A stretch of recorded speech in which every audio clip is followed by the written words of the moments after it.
அவருக்கு நீ ஒரு வாய்ப்பு கொடுமா. சார் இல்ல சார், சார் சார் வேண்டாம் சார் ப்ளீஸ். கணவன் மனைவி பிரச்சனை எல்லாம் நிரந்தரம் இல்லம்மா. இன்னைக்கு நிரந்தரமா பிரிஞ்சிட்டா திரும்ப ஒரு நாள் நீங்க ரொம்ப வருத்தப்படுவீங்க. வாழ்க்கை கையை விட்டு போயிடுச்சுன்னா திரும்ப அதை பிடிக்கிறது ரொம்ப கஷ்டம். ஒரு சஜஷனா நான் இத சொல்றேன். ஒரு 5 நாள் திரும்பவும் ஒரு தடவை கணவன் மனைவியா வாழ்ந்து பாருங்க.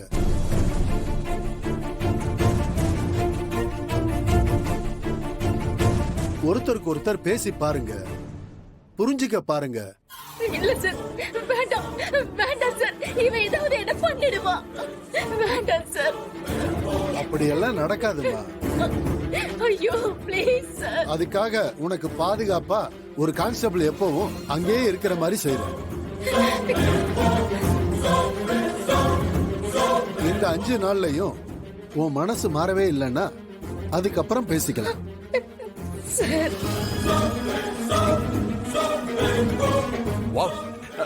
ரொம்ப நன்றி யுவர் ஆனர், ரொம்ப நன்றி. அஞ்சலி கேர் எடுத்து பாத்துக்கிறதுக்கு கூடவே ஒரு டாக்டர் அப்பாயிண்ட் பண்றதுக்கு நீங்க அனுமதி கொடுக்கணும் யுவர் ஆனர். இல்ல, முடியவே முடியாது. இவன் சொல்றதை எதுவுமே கேட்காதீங்க. நான் இருக்க மாட்டேன்.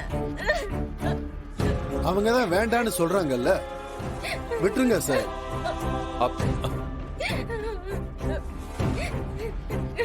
சரிம்மா, ஒரு 5 நாள் 2 பேர் சேர்ந்து வாழ்ந்து பாருங்கம்மா. அதுக்கப்புறம் பிரச்சனை என்ன, திரும்ப வாங்க.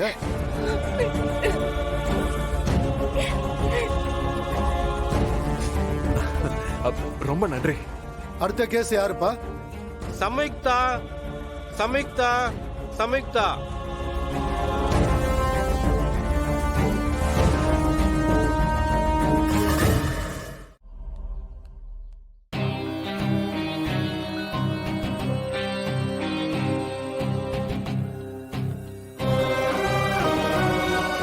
என்ன பிரதர், ரொம்ப புத்திசாலித்தனமா வீடியோ ஆதாரம் எல்லாம் கொண்டு வந்து கொடுத்தீங்க போல.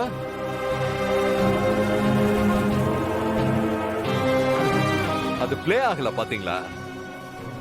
மகேஷ் இருக்கிற இடத்துல அவனுக்கு எதிராக எதுவும் நடக்காது.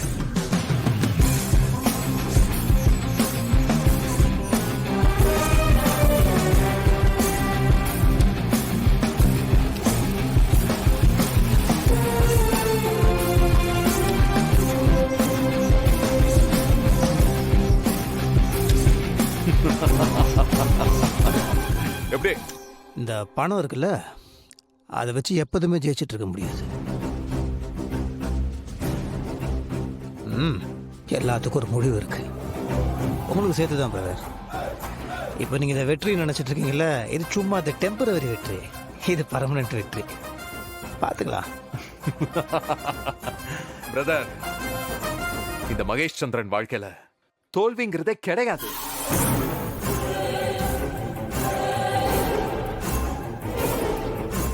நான் என் பொண்டாட்டி கிட்ட பத்தி பேசிக்கிறேன்.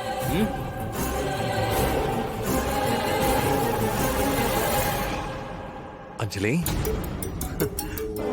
அஞ்சலி, எனக்கு எவ்வளவு சந்தோஷமா இருக்கு தெரியுமா?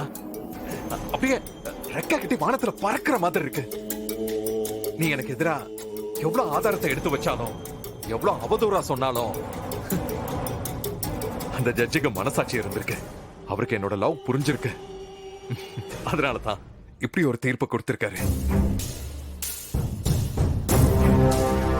அஞ்சலி, நம்ம வாழ்க்கை திரும்பவும் புதுசா மாற போகுது. வாய் மூடு. என்ன 5 நாள் நான் உன் கூட சேர்ந்து வாழணும்னு ஜட்ஜ் தீர்ப்பு கொடுத்துட்டா உன் வாழ்க்கை மாறிடுமா? உன் கூட நான் சேர்ந்து வாழ்ந்துருவனா? இல்ல நீ என்ன பத்தி என்ன நினைச்சுக்கிட்டு இருக்க? இன்னும் உன் பாச நடிப்புக்கு கட்டுப்பட்டு உன் காலையை சுத்தி வருவன் நினைச்சுக்கிட்டு இருக்கியா? உன்னை திருத்தி உன் கூட வாழ ட்ரை பண்ணுவேன்னு நினைச்சியா? ஹே, அந்த அஞ்சலி எப்பவோ செத்து போயிட்டான். இப்ப இருக்கிற அஞ்சலி மொத்தமா பேர. எனக்கு நம்பிக்கை இருக்கு அஞ்சலி. உனக்குள்ள இன்னும் என்னோட காதல் இருந்துகிட்டு தான் இருக்கு. அப்படியா? பாக்குறியா? அஞ்சலி, எதை பத்தியும் நீ யோசிக்காதீங்க. பாரு, உங்க அண்ணன் இப்படி பேசிட்டு போயிட்டாருன்னா நீ அதை நினைச்சலாம் வருத்தப்படாத. அவர் அப்படிதான். உனக்கு ஒரு விஷயம் தெரியுமா?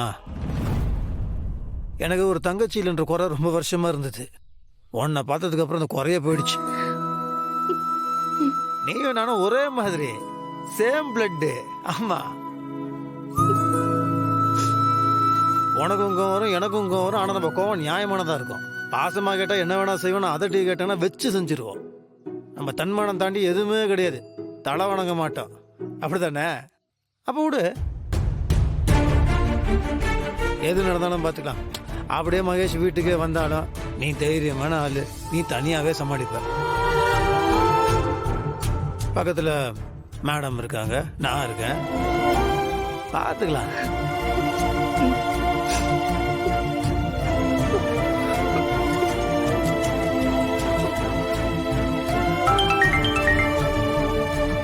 ஹலோ, சொல்லுங்க நீ. துளசி, பாட்டிக்கு ரொம்ப சீரியஸ் ஆயிடுச்சு. ஹாஸ்பிட்டலுக்கு கூட்டு வந்திருக்கோம்.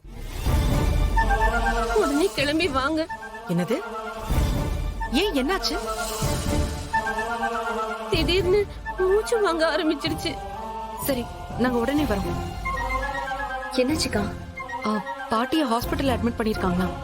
வாங்க போலாம், வாங்க.